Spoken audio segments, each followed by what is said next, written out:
as of right now, in order to give Dr. Donald Reed the time to speak, we're going to mute everyone's phone. So therefore, Dr. Reed will be able to speak to the members, and thank you all for all the questions that came in, and we will address those questions. So again, we're going to just mute everyone's phone in order for Dr. Reed to speak, and then we will have the questions after that, and we will proceed with our regular meeting. So again, Dr. Reed, we want to thank you for this time.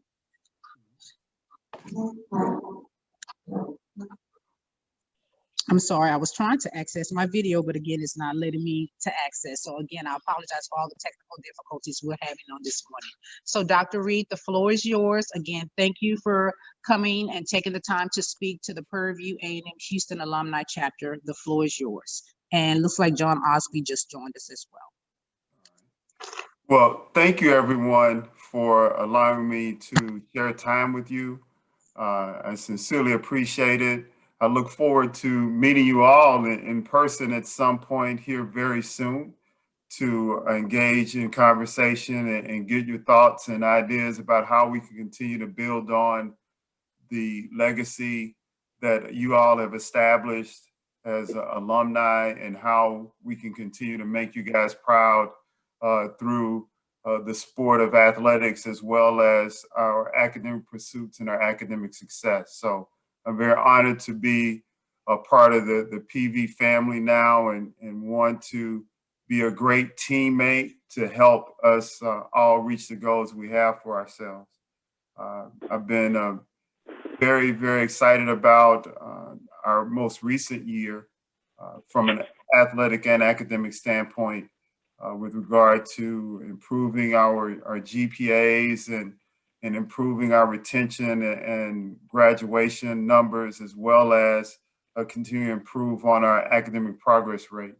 I'm also excited about the efforts that our student athletes put forth in competition. We're very excited about winning the SWAC Commissioners Cup, which recognizes the most successful athletic program in the Southwestern Athletic Conference. So we're very excited about that and want to continue to build upon the athletic success that we had. We're not satisfied. We missed a few opportunities that we thought we would be able to have, and that keeps us hungry and keeps us wanting to elevate our performance in the classroom and in competition. So I'm going to stop there. I wanted to share time with you all to answer any questions you might have about what we're doing in athletics currently, and any other questions you might have about intercollegiate athletics and anything of that nature. So I will stop talking, and then we can begin to discuss any questions, or if you have any suggestions or any recommendations, those are also welcome. So thank you for sharing time with me this morning.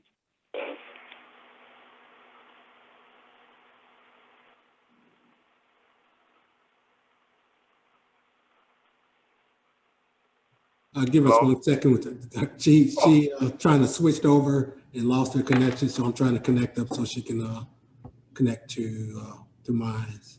Okay. I thought it was on my end.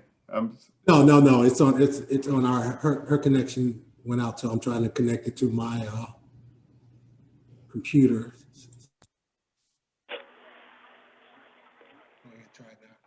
Okay, can everyone hear me? Perfect. Okay, so the first question for Dr. Reed is, prior to dealing with the upcoming football season, how will your department address the previous season, specifically the last 2 games, and how will individuals be compensated? Very good question. One of the things that at the outset, when we discussed this as a conference about the uncertainty of COVID-19 and how we would address those issues as they came up, Unfortunately, we had stoppages on both ends, our end as well as our competitors or our opponents' end, based on positive COVID tests, uh, all of those different things that were beyond our control. At the outset of the season, of the spring season, when it went from fall to spring, we did communicate that those who wanted to opt out would be able to do so with a refund. Or if they wanted to roll over their tickets to the spring, they could do so as well. We had a combination of those things. And so as the season played out, as for everyone, we missed a couple of games, not only at home, but on the road, which impacted us significantly. And that was the plan. We wanted to get everything cleared up with regard to refunds before the season started. So that way we would understand that we're all committed to going through the season no matter what happened. So we weren't anticipating having only 3 games total and having to then go through and determine, okay, who went to this game and didn't use that game and try to reimburse or refund. So there was not a plan in place of which to do so after this season, after the spring season, rather.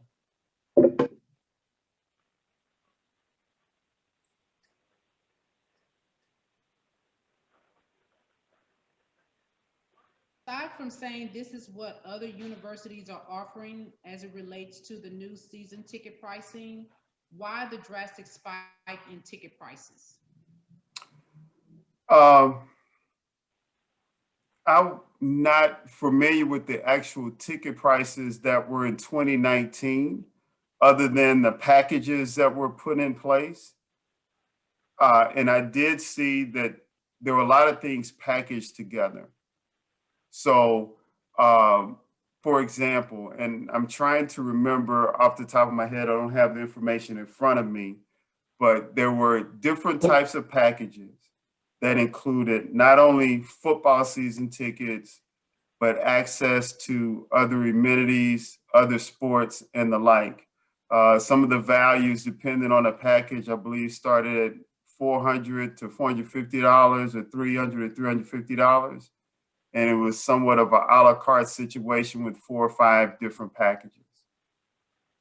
There are 2 things at play here now that we want to emphasize, 2 things that are critically important to the success of our athletics program and our university as well, is to make certain that we develop a culture of contribution or donating, and also make sure that we highlight those things.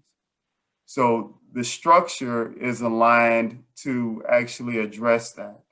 When you look at your season ticket price with the packages, would average without the premium areas is $25 a ticket.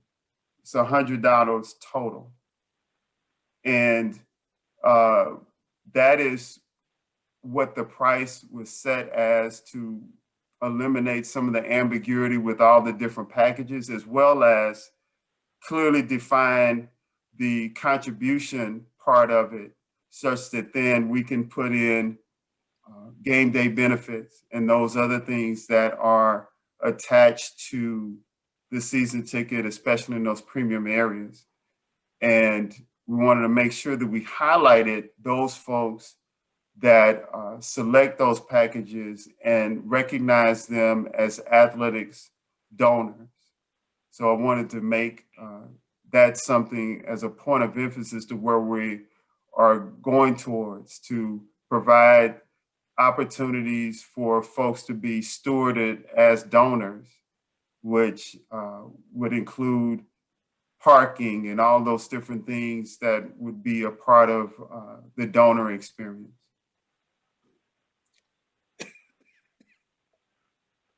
What is the benefit of the current season packages, as all of these options were available in the past? So this is nothing new.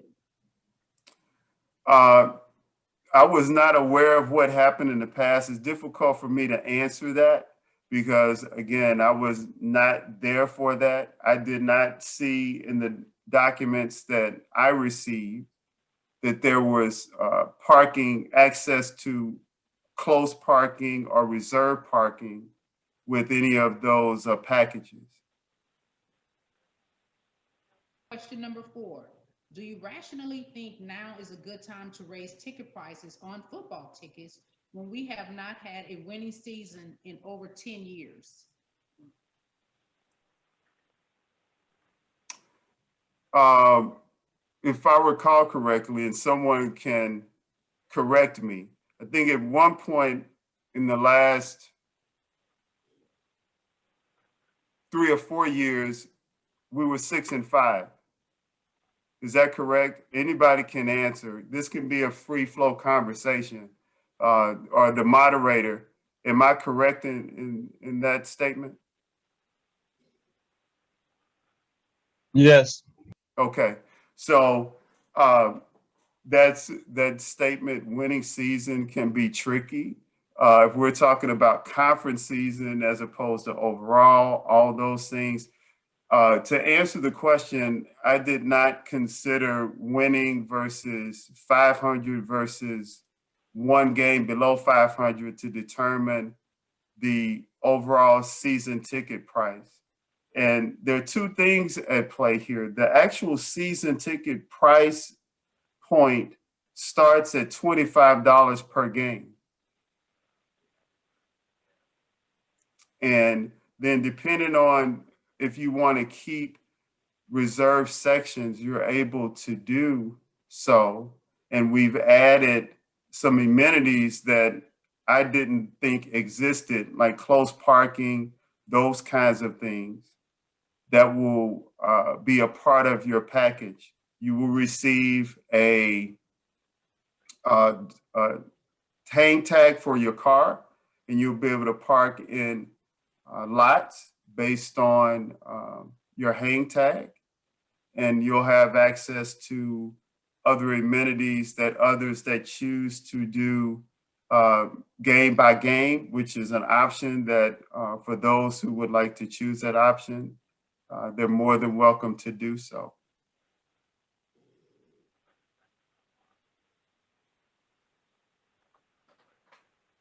Having to pay 2 separate payments, what role does the foundation and/or office development have on ticket prices? I'm sorry, I didn't hear the first part of the question. The first part is, hold on. Mhm. What role does the foundation and/or office of development have on the ticket prices, since we're having to pay 2 separate entities? The first part of that question is they didn't have an impact or influence on the tickets, the ticket prices rather.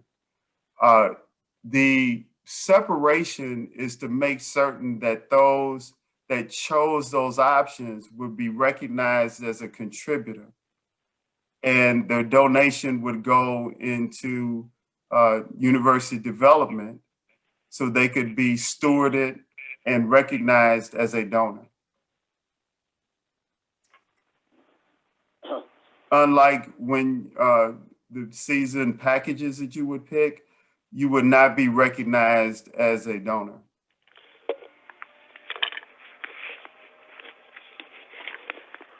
Capture other alums to fill the remaining seats versus nickel and diming season ticket holders? I missed the first part again, ma'am. I apologize. Sorry, that's okay. It may be me. What are you and your department doing to capture other alums to fill the remaining seats versus nickel and diming season ticket holders? We are sharing this information with donors, and not donors, I'm sorry, alumni, just as we would anyone else. And in addition to that, a part of this conversation is to engage the alumni. I work very closely with Mr. Billy Davis and his department to partner and share ideas and come up with ways to partner and really engage the alumni, not only certain chapters, but all alumni.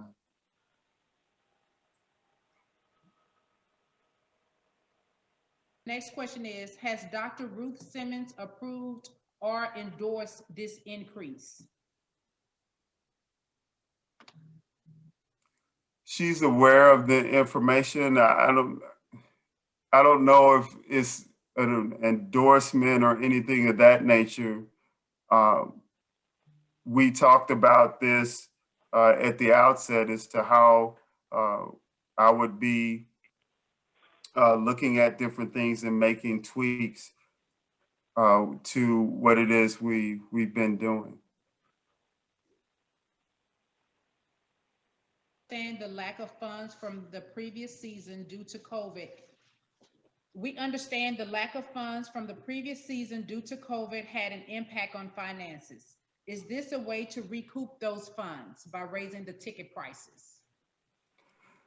No, that wasn't the intent of changing the price point and breaking up those packages. With the packages, there were a lot of different parts to it with other sports and the like. It just wasn't football. So we just wanted to break up the football and the basketball and separate the two. Next question, do you have another plan if season ticket holders opt not to pay the higher premium price? The option would be to purchase a season ticket in different locations. Anyone can purchase a ticket at $25 per game. Next question. Do you think this, and they have in quotes, required increase will decrease funding for other departments such as the Office of Development? I'm not sure I follow the question. Could you repeat that one more time for me, please? Think this, and they have in parentheses required, I believe what they're referring to is the required additional $200 that's being requested for the students. So with this required $200 increase, do you see that this will decrease the funding for other departments such as the Office of Development? No, because the dollars will go to the Office of Development. So they're in the loop on all of this.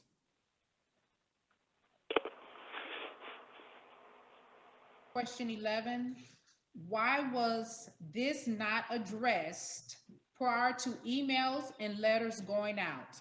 This sets a bad example for yourself as the new director.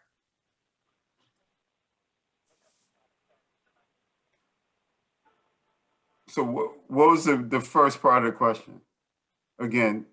Why was this not addressed prior to emails and letters going out? This sets a bad example for yourself as the new director. Okay. In hindsight, I would say getting earlier notice, or not even the notice part, just letting people know and give them opportunity to weigh in as opposed to it being post hoc like it is now. So I agree with that. Question 12, with the basketball team actually being a winning team, what is the plan for those ticket pricing? We haven't developed that ticket structure yet. And if anyone would like to weigh in or give suggestions, I'm more than open to receiving those suggestions.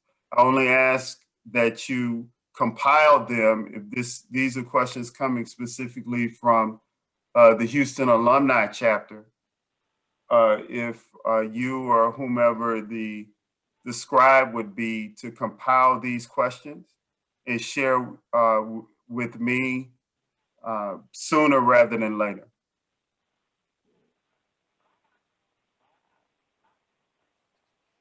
Questions. What are your plans to be more transparent and better at communicating? Doing what I'm doing now. Okay. This is the plan. And this is why I wanted to participate, not only introduce myself, but to hear and get a sense of what is out there and do our best, my best, to listen and to implement as best we can based on what it is our goals are. And just to piggyback on the goals, our goals are to provide a first-class student-athlete experience for our student athletes, our students, and our patrons, alumni, and those associated with Prairie View A&M University. So they'll be all proud of what's going on.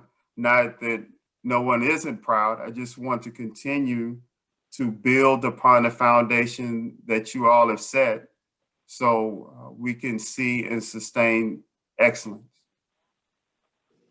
How would you compare and contrast the University of Buffalo and Prairie View?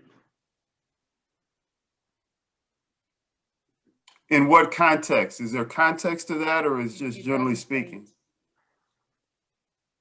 Excuse me? It doesn't state, it just says, how would you compare and contrast the University of Buffalo and Prairie View? I would assume based upon the ticketing, pricing, and the ticketing format. Okay. I'm only prior to this, based on just my very, very small understanding of previously, it's not comparable. What we're setting out to do with this particular structure would be in alignment with the University of Buffalo or Texas A&M University and other universities that provide what they consider to be game day benefits. So they're in alignment with industry standard at the Division I level, and most Division I institutions would have the same or similar structure to allow for folks to contribute beyond just a season ticket price in order to first be recognized as a contributor in addition to a season ticket holder, and also to allow those dollars used to be infused into the program to help the students and the student athletes with their experience as a collegiate student. Okay. The next question, are there any upcoming changes being made to the athletic department? Upcoming changes? Well, yes, we want to do some upgrades to the stadium and do a lot of different things to help build on the foundation that was set by those before us to continue to invest in the not only just amenities, but the things that we provide to our student athletes, whether it's a fueling station enhancement or facilities and equipment for our academic center, or whatever things that we identify as very important to delivering the services and the education such that they will be productive people when they leave the Hill. That's what our goals will be. Another question was, What will be done to keep those who do not pay for premium section seating from sitting in the section seat? In the past, people pay to upper level seats and then enter the premium section after the game starts. We will have folks monitoring those areas to make certain that those who have access will gain access and those who don't will not. We're putting a system in place to address those issues. Will Prairie have an apparel catalog book to purchase up-to-date clothing, jerseys, same as the team, footwear from Adidas?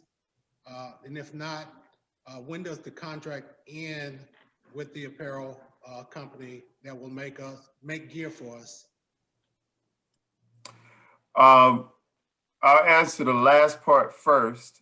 Our deal with Adidas ends in 2023. We can start negotiating this year, so I will be speaking with them about either continuing or looking to make an adjustment. The other part, as far as access, I'll have to get back to you on that part. Will there be a separate gate entrance for premium seating section and season ticket holders?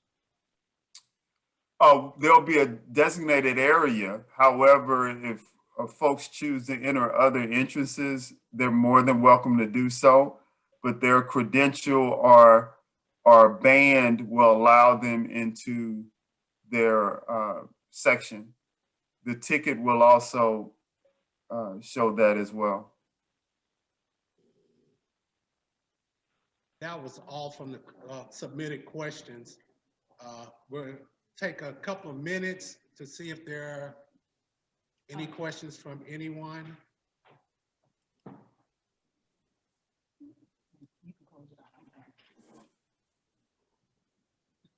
Does anyone have any questions? Go ahead. Yes, this is Kenyatta Coville. I would like to ask Yes, sir.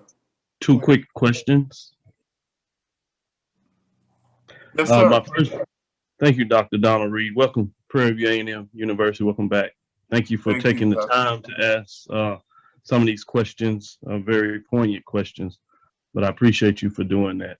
Thank you. With that, is there a consideration, or would you consider, if not, of a athletics alumni advisory committee that could meet with you ever so often, maybe once a month, maybe once 3 months? I know your schedule is busy.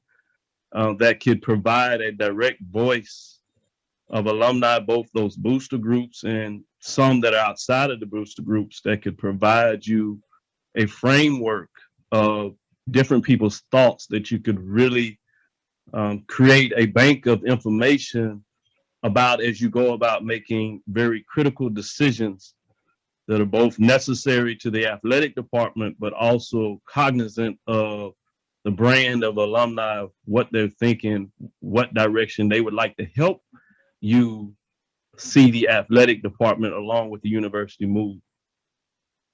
Yes, that's the simple answer. I'm open to that. Thank you for that consideration. My second question, and I'll move on and won't belabor the point so other people can get in here. I know this was about the ticketing package, and do not want to be disrespectful to those individuals.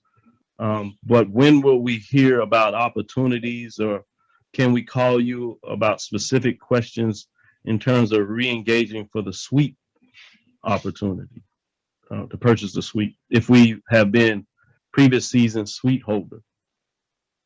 Yes, absolutely. I would say, reach out to me and we can definitely discuss that and come up with a plan. No problem. That's all the questions I have. And I thank you, Madam President, as well as Raymond, for giving me an opportunity to chime in terms of these questions to the rest of the Houston Alumni Group.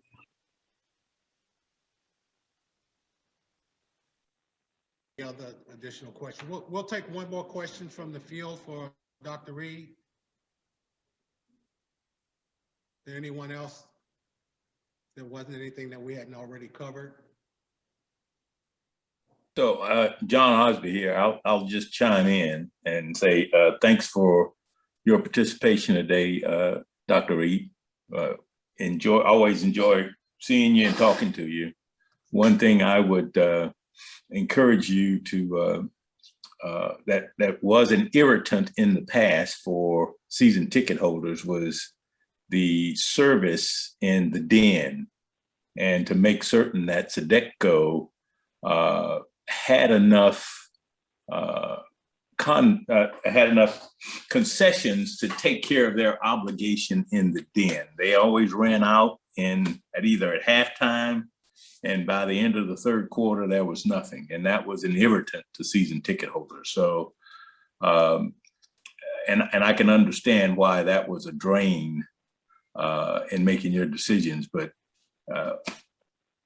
that seems to be a strong irritant to season ticket holders. If you would caution them somehow to be prepared for the oncoming season.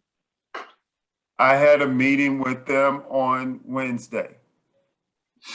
So we've already had that preliminary discussion on what the expectations will be and the deliverables.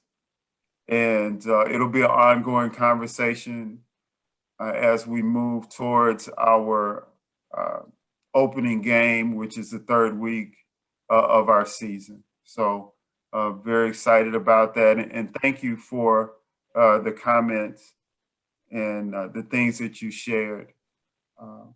And I will make sure that I communicate that we had a great conversation, and I'm open, and this is an ongoing conversation. This isn't a one-off to Dr. Cavill's comment and recommendation. I definitely want to be accessible, and I have 2 ears and 1 mouth for a reason.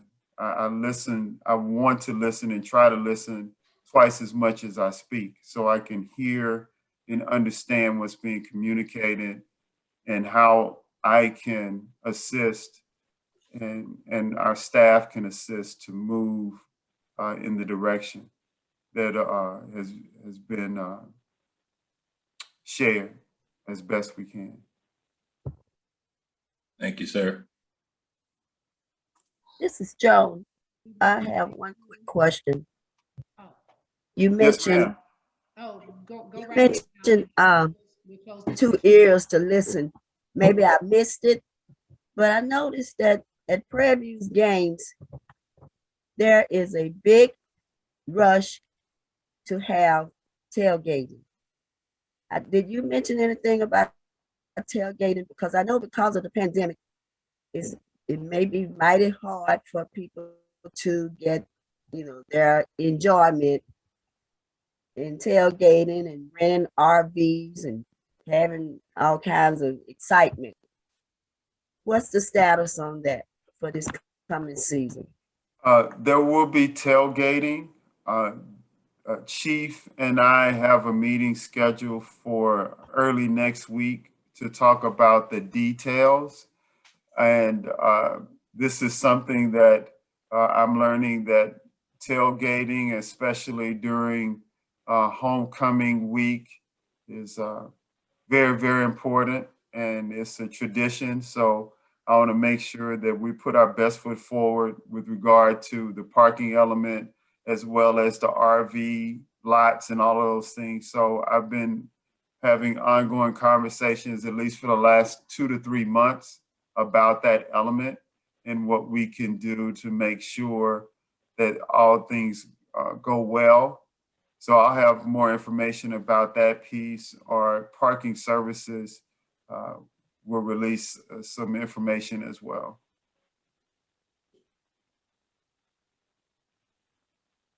Thank you, Dr. Thank you. I appreciate it. You're So welcome. what we're going to do is all the questions that was posed to the Houston chapter, we will forward those on to Dr. Reed and his team.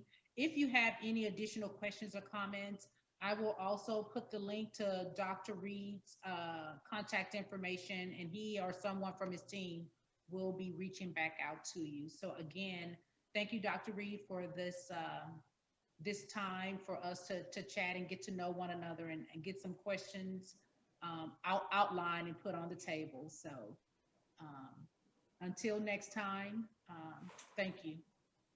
Well, thank you. And I want to say thank you for allowing me to share time with you guys. Like I said at the outset, I want to make it clear that I want to be a part of a team.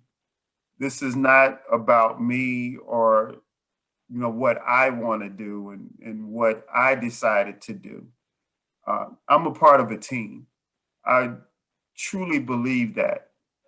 Part of my history was about team. I don't get here just by happenstance. I believe God put me here for a reason.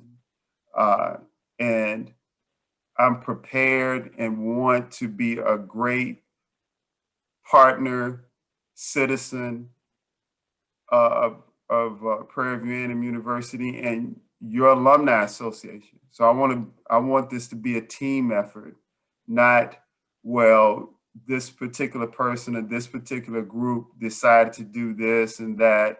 I want all of us to weigh in and devise a plan. Sometimes we might not be in alignment, however, we'll be in support of one another, because ultimately we want the university, our athletics program, and most importantly, our students and student athletes to have a world-class experience so that they would replace us someday as far as helping continue to elevate this wonderful university that my grandmother attended in the 1930s.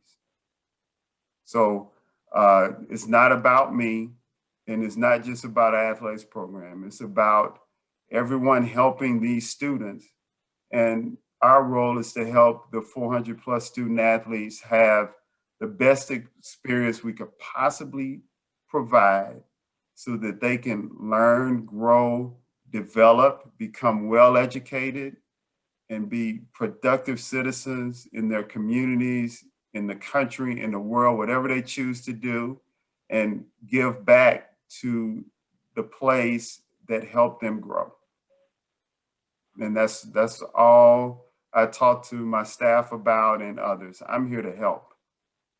So I just want you to understand that. It's never been about me.